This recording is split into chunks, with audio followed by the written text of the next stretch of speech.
Imron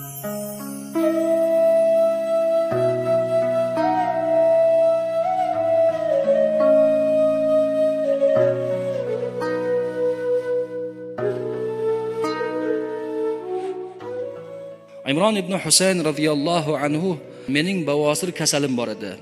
Payg'ambar alayhisalom menga aytdilar: namozni turib o'qi, tik turib o'qi. Qodir bo'lmasang o'tirib o'qi. Unga ham qodir bo'lmasang yotib o'qi dedilar degan hadisni Imron ibn Husayn rivoyat qilgan. Chunki u kishini shunaqa dardlari bor edi. Rasululloh sallallohu alayhi vasallam Rafiqul A'loga intiqol qilganlardan keyin bu kishining dardlari kuchayib yotib qoldilar. O'rinlaridan tura olmadilar. Sahobalar u kishiga uylaridan joy qilib bergan edi. So'riga o'xshatib ustidan xurmoni shoxini to'shab, yotgan joylarda hojatlarini ado qilish uchun bir ozgina teshib qo'ygan edilar. Chunki u odam shu tepaga qaragancha yotardi. Boshqa harakat qilish imkoni yo'q edi. Na o'tira olmasdilar u kishi, na boshqa qila olmasdi. Shu yotishlarda 30 yil yotdi, 30 yil. 30 yil davomida u kishi sabr qildilar va hadis rivoyat qildilar.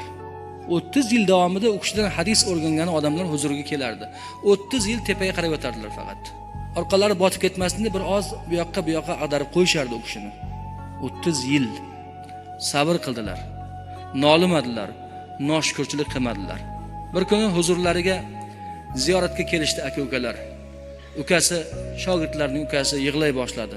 Shunda Imron: "Nega yig'laysan? Yig'lama.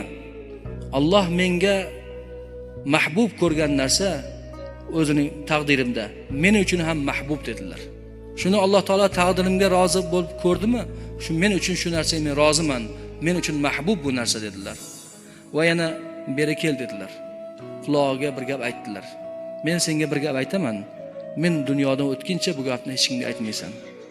Meni shu yotishimda har kuni huzurimga maloikalar keladi. Menga salom beradilar. Men bilan gaplashadilar dedi. Bu gapni haligi shogird Imron ibn Husayn radhiyallohu anhu vafot bo'lganlardan keyin aytganlar.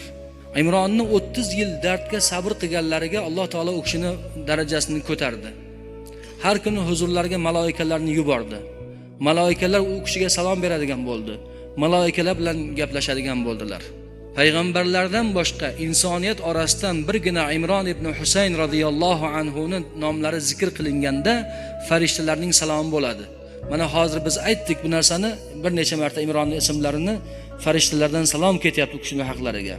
Bu ulug' daraja, bu darajaga Imron ibn Husayn radhiyallohu anhu dardlariga sabr qilish orqali erishganlar.